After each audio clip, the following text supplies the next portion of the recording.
Hello everyone and welcome back to my Bold and Beautiful 29 YouTube channel. I hope you guys are having a wonderful day. Before we start, please hit the subscribe button and give this video a thumbs up. Eric is in the main office at Forrester Creations, still pitching Ridge the idea of them teaming up on the couture line. There's no way been a better platoon than them. But the youngish man is ain't having it.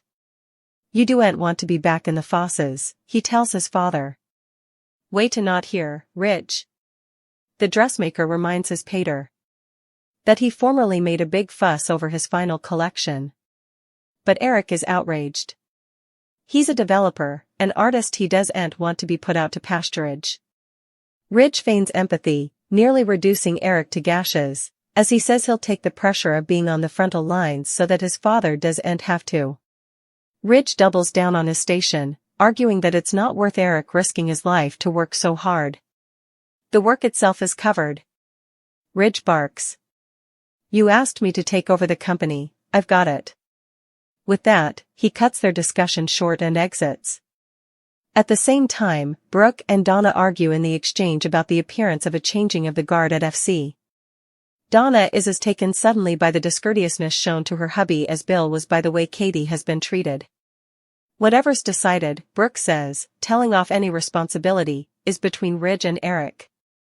Brooke also sits down Donna to be redundant, patronizing to her. Haven't you been enjoying all the time you've been spending with Eric? Brooke asks, doing her stylish to manipulate her family. Donna admits that she'd love to have Eric all to herself. But it'd be fair to him, she adds. He'll be a developer till his dying day. At Il Giardino, Deke reports to Deacon and Sheila that he's still on a trial period at Hope for the future. They assure him that he'll do gangbusters. From there, Cleric defenses himself to attend a session with Taylor. Play nicely, he tells Sheila and Deke, who have shown no signs of playing any other way. In Taylor's office, the shrink and Cleric both phenomenon at the fact that neither of them has gone running yet. She likes digging in his psyche, she admits.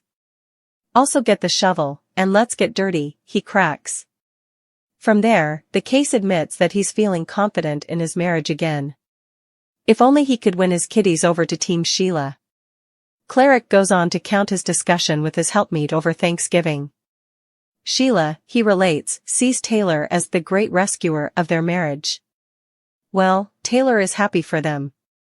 She wonders, however, if his kiddies will ever accept Sheila. Back at Il Giardino, Sheila asks Deke not to run off so presto. She wants to get to know him more. I get it. I'm not your favorite person, she acknowledges, however, perhaps he'll get to know her rather, if he wouldn't let her get to know him. The new Sheila who so lately hovered to murder Taylor is a loving woman. To Deke's pater. She says. Back at Il Giardino, Sheila asks Deke not to run off so presto. She wants to get to know him more. I get it. I'm not your favorite person, she acknowledges, however, perhaps he'll get to know her rather, if he wouldn't let her get to know him. The new Sheila who so lately hovered to murder Taylor is a loving woman. To Deke's pater. She says.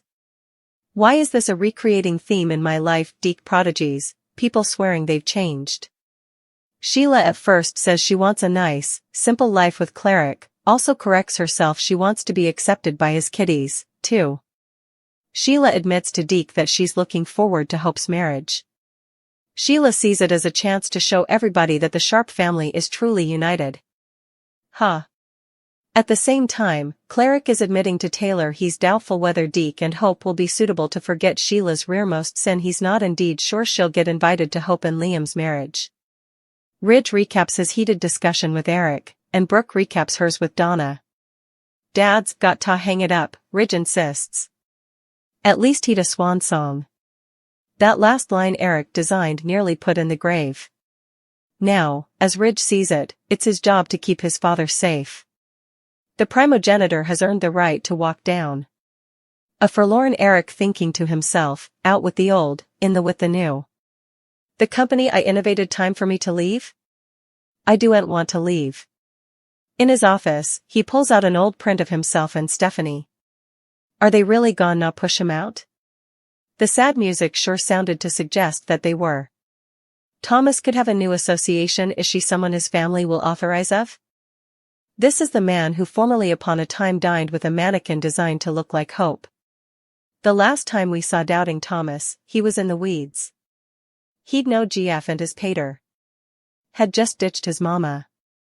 But effects feel to have taken a turn for brighter days if indeed the handsome developer is seeing a new girl on his Nepo baby arm. The last time that Thomas was in LA, he was floundering to manage with the end of his engagement to social work conterminous Paris. His morosity was strengthened upon literacy that Ridge and Brooke were married and some allowed. Thomas was about to go to the dark side formerly again. Will we find out that Thomas has a new gal? Spoilers allude. Thomas will bring the Riddle lady to LA where she could have a surprising connection to someone in city. Daphne history would arrive. We still haven't seen this person. What are the chances that she's dating Thomas? Daphne has a beautiful family. She may be the bone who's stolen Thomas's heart. And, knowing detergents as we do, the sisters may have beef. We're assuming then, but Daphne's history is unknown and it makes sense to connect her to an alternate person in LA. Still, what would her issue be? Is she a gold digger, a man-eater, if this woman is who we prognosticate she could be? Daphne is musketeers with Steffi and would be conservative if a bad actor got too close to the family. Thomas's return could come with a stunner. Luna's killer could still be on the loose. There's a possibility that in turn Dylan confessed to a crime she didn't commit. Hayes' old art school teacher running a crazy fiddle on the Forrester crew. Dylan has been lurking in Electra and will murk for weeks, and working as an overdue intern at Forrester Creations. She obviously is a floundering pupil and doesn't come from wealth, or differently she wouldn't be playing art school teacher on the sand with Hayes Forrester in her free time. Who knows what other side jobs she has had to pick up to make ends meet. Luna was fluently the most abominated woman, and Dylan indeed had a scary run heft with her. Dylan see bone signs when she saw Luna running across the road? Dylan has been obsessing over getting the coming Electra Forrester or Steffi. Killing their common adversary seems like a surefire way to get their attention.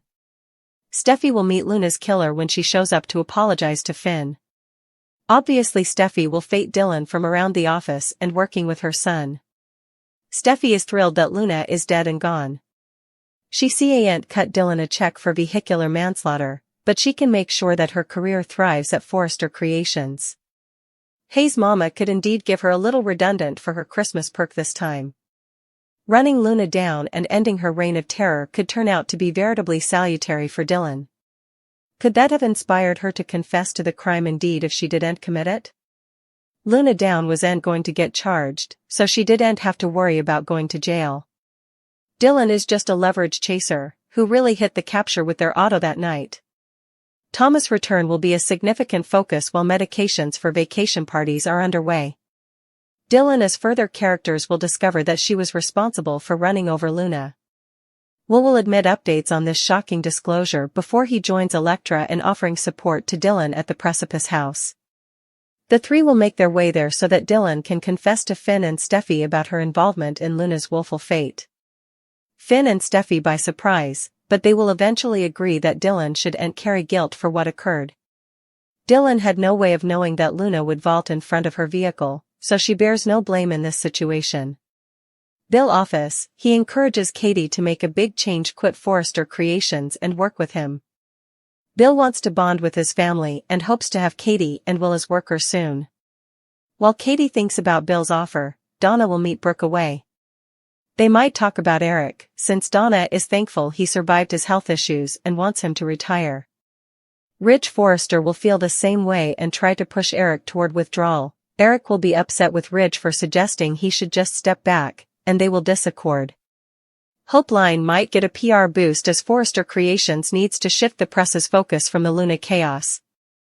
Hope and Liam are still agitated about their marriage, but what about Sheila? Will she be barred from the forum due to Beth's strange passions about her? Indeed, if Sheila isn't invited, she could still crash the marriage laterally. Deke must decide if he has a future with Remy. Can Deke offer Remy the fresh launch he wants? Deke agrees. It could seriously affect his fellowship with Electra. Medications for Christmas parties as the vacation approaches. Anticipate beautiful decorations and a cornucopia of love in the atmosphere this season. Cleric and Taylor partake a kiss beneath the mistletoe this time? Only time will reveal the answer, but it's clear that Taylor and Deacon will continue to feel a strong magnet towards one another. Thomas will make his return for the vacation fests at some point, so keep an eye out for his family reunion and touching moments.